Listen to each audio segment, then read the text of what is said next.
I am a romantic. I own that. I believe in love at first sight, I believe in fate, and I believe that when you know, you know. And with Ricky? I knew. We matched on Bumble on a Friday. By Saturday afternoon, we were walking through Lincoln Park, drinking lattes, and finishing each other's sentences.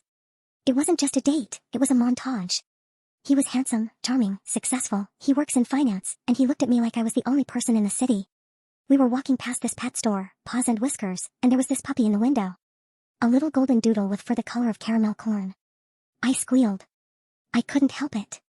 I pressed my face against the glass and said, "Oh my God, I'm in love."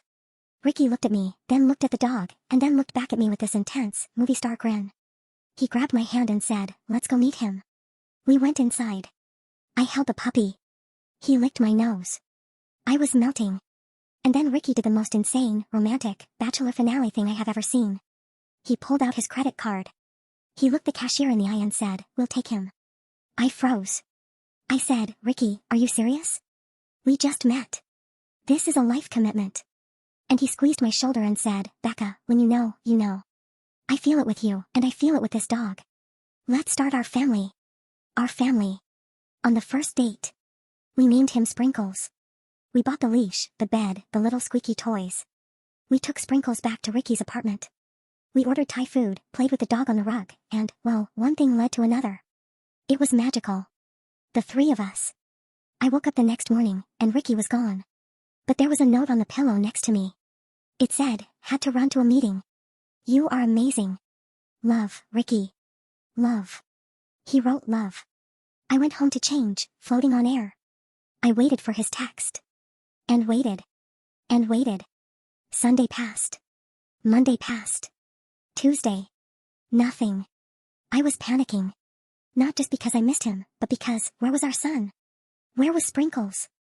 I was the mother of this child. Was Ricky dead? Was Sprinkles okay? I needed answers. I called the Morning Zoo, that radio show that helps you track down ghosts. I told them everything. I said, "Guys, he bought a dog with me. You don't buy a living, breathing creature with someone and then vanish unless you are in a coma." They got Ricky on the line. I was listening from the holding line, shaking, clutching my phone. The host asks, "Ricky, Becca is worried. You guys bought a dog. What is going on?" And Ricky, his voice was different. He wasn't the sweet, romantic guy from the park. He sounded cocky. Bored. "Oh, yeah," he says, laughing. "The puppy move." Classic. "The puppy move?" the host asks. "Yeah," Ricky says. "Look, I have a buddy who manages that pet store. We have an arrangement. I bring a girl in, I buy the puppy to seal the deal.